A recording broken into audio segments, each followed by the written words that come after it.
Hello dear students, today we will discuss lines and angles of class 9th mathematics syllabus with you people here. So here in this we will start with the example, that is example 4 from your NCERT book.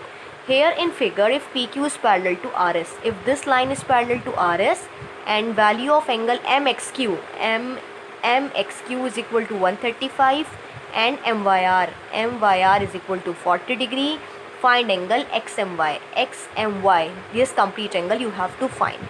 So in order to find complete angle, can I do one construction? यहाँ पर हम एक parallel line बना सकते हैं.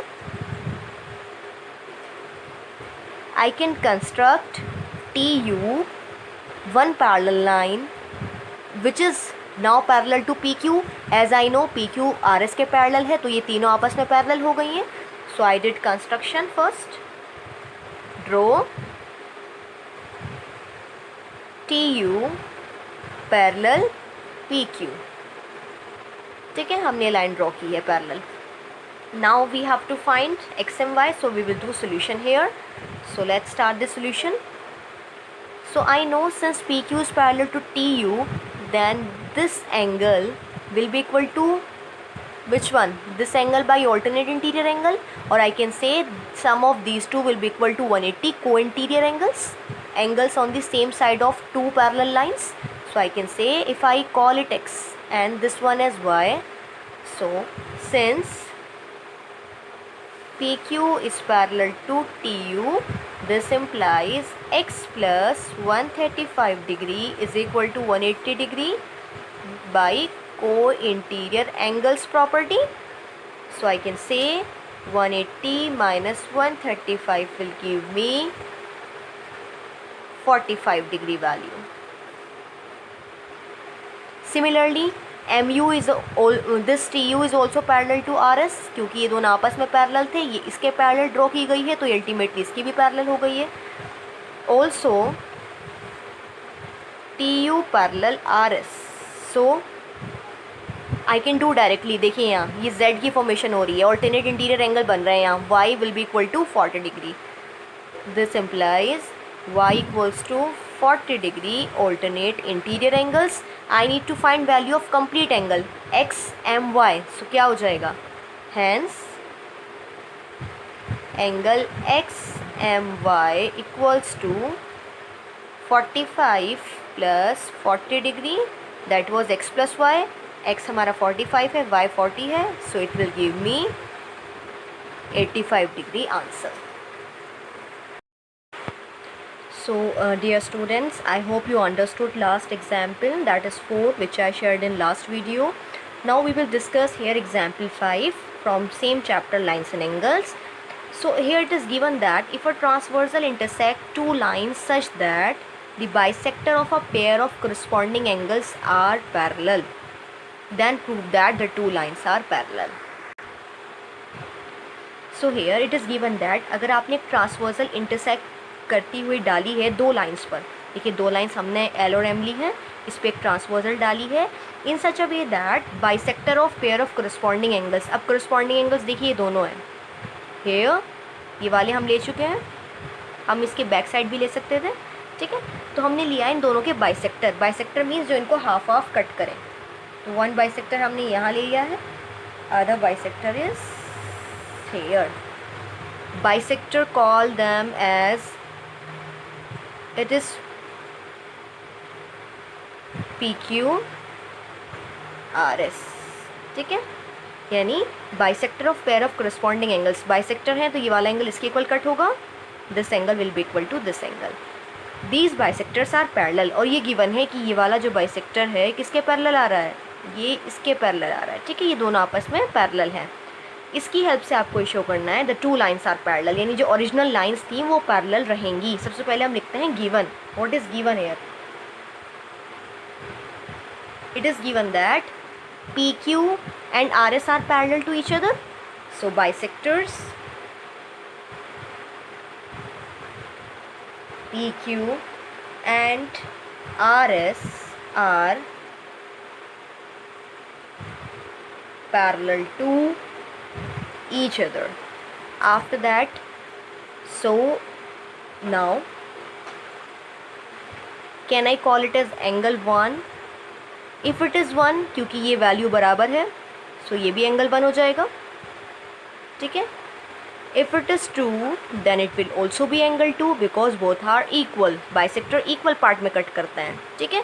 सो we have proof now. Let angle, let's call this point as, ये N आपकी line है, इसको हम कुछ नेम दे देते हैं, या फिर हम इसे एन भी काउंट कर सकते हैं, ये आपकी चॉइस है। चलिए एक काम करते हैं, इसे हम डॉट लगाकर एक नेम देते हैं टी, और इसे नेम देते हैं यू, ठीक है। तो चलिए यहाँ पर एंगल टी पी क्यू को हमने क्या सपोज किया है, let angle T P Q be angle 1, हमने इसे एंगल 1 माना है। जब ये 1 है then this will also be 1। It is my line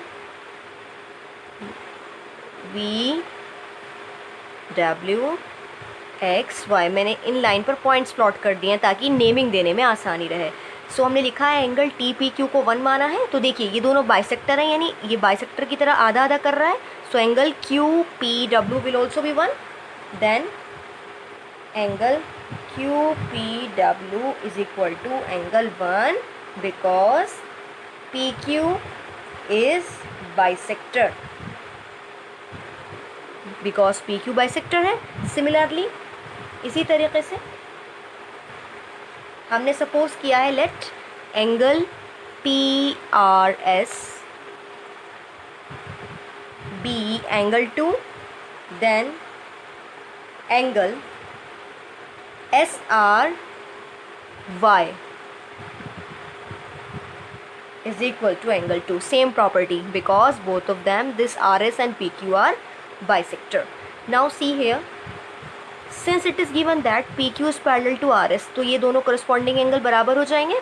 So now I am writing here after this, since PQ is parallel to RS, so angle 1 equals to angle 2, corresponding angles. Now since two angles are equal then their double will also be equal. और angle 1 का double बताइए, देखिए ये 1 और 1 double हो गया है, क्या ये पूरा एंगल टी पी डब्ल्यू मिल रहा है? This implies angle T P W is equal to angle 2 का double, this means complete angle. So I am getting P R Y, angle P R Y. जब ये कंप्लीट एंगल इसके बराबर हो गया है, विच आर करस्पॉन्डिंग एंगल्स, जब corresponding angle बराबर होते हैं इसका मतलब वो पैरेलल लाइन पर ही ड्रॉ किए गए हैं। सो आई कैन राइट, क्योंकि ये पूरा एंगल इसके बराबर है, and which are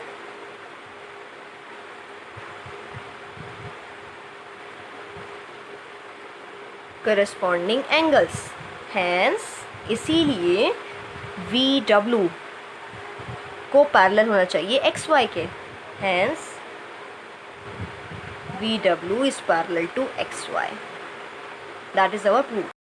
So what we have to do? First we have to read question, then after that draw figure according to instruction.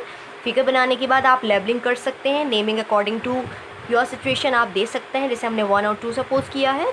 Then हमने P Q parallel R S को लेकर angle 1 को angle 2 के बराबर लिखा है, because both are corresponding angle. जब दो एंगल्स बराबर होते हैं तो उनके डबल एंगल भी बराबर होते हैं ऑब्वियसली। जब डबल की वैल्यू आप देख रहे हैं कि टी पी डब्ल्यू बैठ रही है और यहाँ से पी आर वाई बैठ रही है, तो हमने लिख दिया है, और ये दोनों ही करस्पॉन्डिंग एंगल्स होते हैं। और जब ये करस्पॉन्डिंग एंगल बराबर वैल्यू दे रहे हैं, इसका मतलब ये पैरेलल लाइन को बेस बनाकर बने हुए हैं। So hence we have proved this L is parallel to M. So this way we did example 5, and now we are going to discuss example 6. So now let's discuss example 6, in which figure is given and also AB is given parallel to CD, CD is parallel to EF. ये line इसके parallel है और ये वाली इसके parallel है, यानी तीनों आपस में पैरेलल हो गई हैं। Also EA perpendicular to AB, EA 90 angle बना रही है AB के साथ। एंगल BF आपको 55 गिवन है, XYZ की वैल्यू निकालनी है। तो देखिए कैसे कर सकते हैं, with the help of basic knowledge, यानी आपके पास प्रॉपर्टी लर्न है आप लोगों को। जब लाइंस पैरेलल होती हैं तो उनके को इंटीरियर एंगल्स का सम 180 होता है, ऑल्टरनेट इंटीरियर एंगल बराबर होते हैं, करस्पॉन्डिंग एंगल्स बराबर होते हैं। इसी तरीके से और भी प्रॉपर्टीज़ हम लगा सकते हैं। तो ध्यान से देखिए, क्या EF पैरेलल है AB के?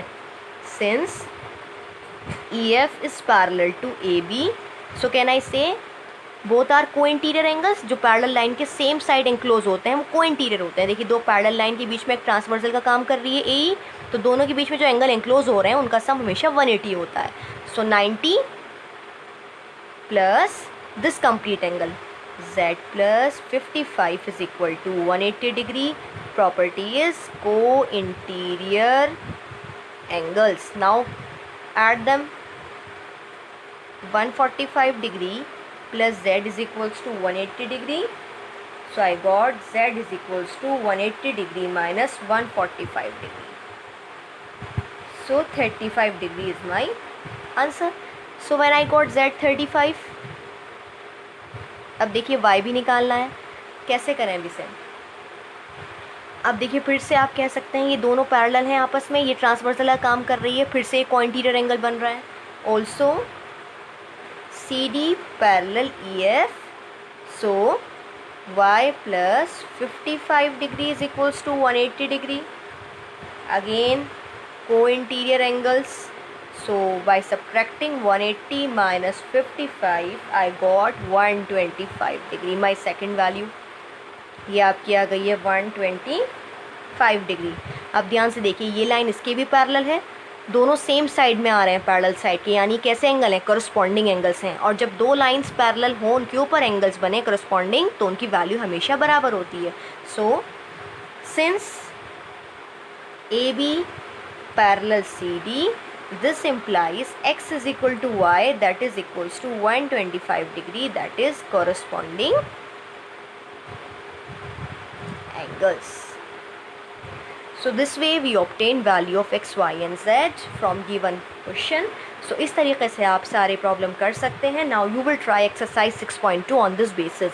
आप एग्जाम्पल्स भी करेंगे. एग्जाम्पल 4, 5, 6 जो आपसे डिस्कस किया है उसे अच्छे से दोबारा रिपीट करना है. And after that you will try exercise 6.2 from question number 1 to 6. And if you face any problem you can discuss here, you can share your doubts in the comment section. Thank you.